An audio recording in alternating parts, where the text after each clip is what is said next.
I'm here with UFC President Dana White. We're leading up to UFC 240 here in Edmonton. A great vibe around the city. It seems like people are very excited that the UFC's back here. And a great main event, Max Holloway versus Frankie Edgar. Yeah, I was walking around here. It's been incredible. People are.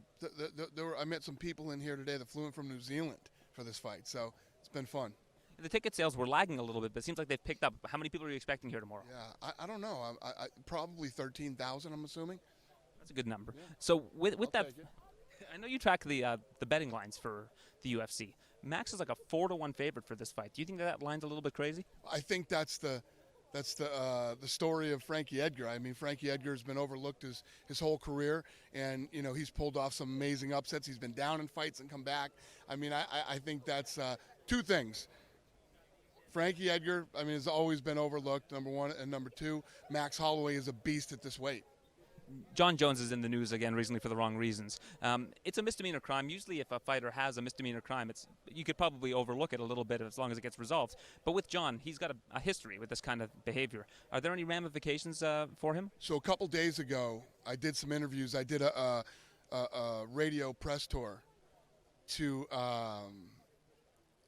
for promoting the fight. And they were asking me that question, and I'm like, there's two sides to every story. Truth lies somewhere in the middle. I don't know what's going on with this thing, but Jon Jones can't seem to stay out of trouble and all this stuff. Some of the videos are coming back. I've seen some videos. Of what happened? Yeah. Is it nothing at all, or is it bad? Listen, I don't want to talk about it because I don't want to hurt his case or whatever, but yeah, it's unfortunate, let's put it that way, that when you're famous, these type of things happen to you. And yeah, let me just say, from what I've seen so far, when it all surfaces and comes to the top, God, how should I word this? With the Magic 8 Ball saying outlook not so good? No, looks good for Jon. Oh, okay. Looks very, very good for Jon Jones. Yeah, it's quite sad, actually.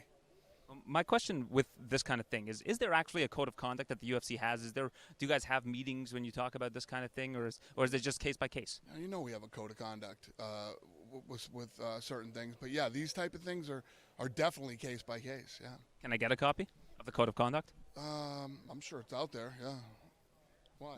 I'm just. Think you're gonna break it, or? No, I've never seen any sort of actual guidelines that have been put out there. It's in their contract. I mean, in their contract, there is a whole section on code of conduct. With Cris Cyborg, she believes that the truth isn't being told about her turning down a fight with Amanda Nunes. So let's do it. Okay, but after the fight, Okay. Was she approached with the rematch, and did they say no? No, she wanted to fight Holly Holm. Who, Cyborg did? Amanda Nunes wanted to fight Holly Holm, but she still wants to fight Cyborg. Yeah. But was Cyborg offered a fight with Amanda Nunes? Off the top of my head, I don't know. But yeah, she is right now, yes. But when you said Cyborg doesn't want to fight Amanda Nunes, where did that information come from?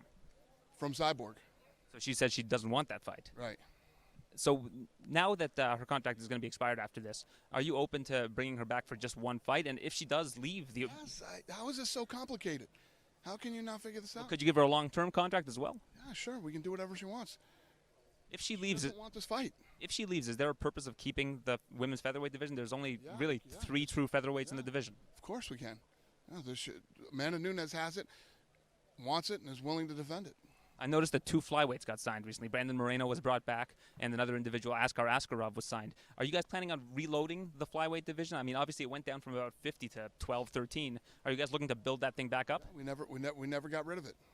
I understand that, but again, there was a big purge of talent. Are you guys looking to completely reload, bring people back potentially that have been released? Doing what we've always been doing, nothing different. We spoke recently about BJ Penn and him potentially, you talking to him about retiring. Did you have that talk with him? I did. So what's the plan? He's fighting in Abu Dhabi. Wow, against who? Yeah. Oh, we didn't announce that yet? No. Oh. It'll be out soon then, I guess. Yeah. Do you know who it's against? Can you let me know? I do. No, if we didn't announce it yet, I'll wait till it's done. All right. Well, I that's some breaking news there. Superboxing.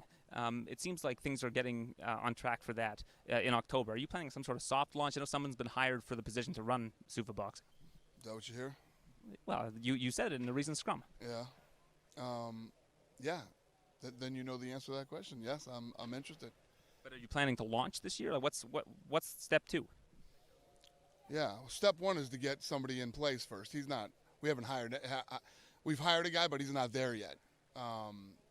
Once he gets in place, then we'll start maneuvering. Gaethje Cerrone, Vancouver. What an awesome main event. There was a poll that MMA Junkie did and said, is this the best main event of the year on any card? 51% of the people said yes. That's awesome. So are you coming to Vancouver? You don't always go to the fight nights, but are you going to be there? I will be there. I will be in Vancouver for that one, yes. That's one you can't miss. So no, there's tons that I don't want. I don't want to miss Lawler versus Colby Covington either next week. So will you be there? Probably. I'll see you there then. So Vancouver has a really big event coming up. I mean, the last time there was a card in Vancouver, I think it was the last time, people were leaving during the main event. It was the flyweight title fight. People aren't going to be leaving during this one. Yeah, no, definitely not. What was the title fight? It was Demetrius versus, I think, Bagautinov. Yeah, I remember. On the topic of boxing, there have been 2 deaths in boxing this week. Very, very tragic and unfortunate situations. Do you guys have like a playbook for what would happen if something tragic like that happened in the UFC? Do you guys know how you would react to that? Obviously, God forbid something like that happens, but that's got to be a thought when you're talking about any sport. Even the NFL probably has thoughts on what would happen if there was like a dehydration issue. Yeah, listen, one of the things that we do is we go way overboard with medicals. So leading up to the fight, during the fight, and after the fight, we make sure that these guys are, you know, we do all the different types of testing, the expensive stuff, the stuff that, you know, most people don't do. And when you have 2 healthy athletes in there, you know you got 2 healthy people going into a fight, it makes it much safer. But as far as if something like that happened, I have no idea what I would do, how I would react, or how that would, you know, I don't know. I don't ever want to know. So hopefully, you know, we've never had a death or serious injury in the UFC, and we're going to continue to push the envelope on medical testing and just hope that never happens. Even serious injury, that's pretty impressive. But with boxing, do you just think it's just a far more dangerous sport than MMA? You come from a boxing background. You said you've done a CT scan on your own head, and it looked like, I think you said it looked like it was polka dots. Do you think that people in boxing, it's just a far more dangerous situation than MMA because it's just mostly strikes to the head? Yeah, 100%. Actually, Lawrence Epstein, our chief operating officer, just told me a story that's coming out of the, I think out of the Ruvo clinic, that they were saying that the studies have shown that boxing is so much more dangerous than MMA. Our guys take a third less punches than you know. Think about, to get ready for a boxing match, all you do is get punched in the head for months leading up to that fight. And they believe that a lot of the damage comes from sparring and getting ready, not the actual fight itself. So, yeah. And when I get into boxing, we're going to do a lot more testing than is done now. And your son's getting into boxing. Does that trouble you to see what's happening? No.